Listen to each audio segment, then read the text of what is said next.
Hi అండి, నమస్తే. Welcome to మా చెల్లాస్ కిచెన్ ఇన్ వ్లాగ్స్.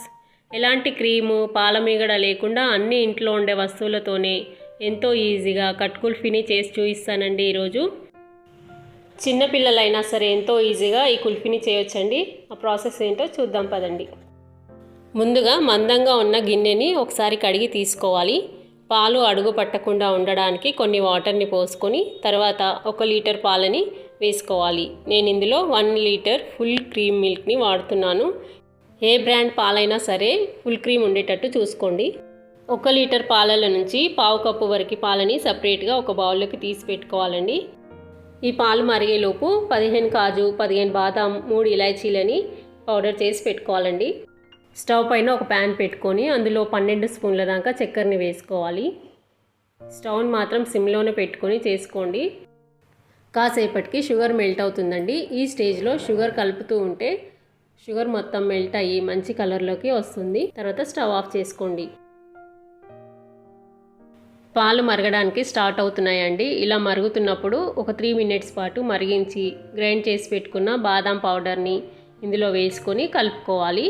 స్టవ్ని సిమ్లో పెట్టుకొని ఈ ప్రాసెస్ అంతా చేయాలండి. ఇప్పుడు సపరేట్ చేసుకున్న పాలలో 2 స్పూన్ల కార్న్ఫ్లోర్ని కలుపుకొని పక్కన పెట్టుకోవాలి.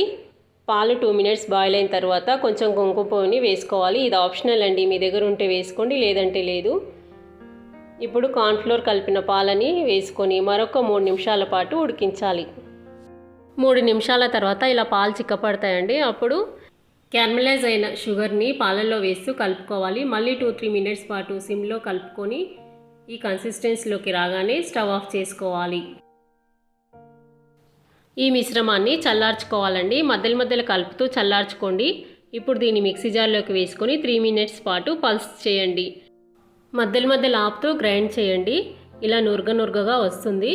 ఇది కుల్ఫీ కోసం కరెక్ట్ కన్సిస్టెన్సీ అన్నమాట. ఇప్పుడు కుల్ఫీ మిక్స్ని స్టీల్ డబ్బా లేదంటే ఇలాంటి టీ గ్లాసెస్లో కానీ కుల్ఫీ మౌల్డ్స్లో కానీ మీ ఇంట్లో ఏది ఉంటే వాటిల్లో పోయండి. అల్యూమినియం ఫాయిల్తో క్లోజ్ చేసి నైఫ్తో కొంచెం స్లిట్ చేసి ఐస్ క్రీమ్ స్టిక్ని ఇన్సర్ట్ చేయండి. ఐస్ క్రీమ్ స్టిక్స్ లేదంటే అల్యూమినియం ఫాయిల్తోని క్లోజ్ చేయండి. అల్యూమినియం ఫాయిల్ కూడా లేదంటే డబ్బా మూతతో క్లోజ్ చేసి ఓవర్ నైట్ ఫ్రీజర్లో ఉంచేసేయండి. నేను ఓవర్ నైట్ ఫ్రీజ్ చేసిన తర్వాత చూపిస్తున్నానండి. ఒక బౌల్లోకి వాటర్ని తీసుకొని 1/2 మినిట్ పాటు ఇలా తిప్పాలండి.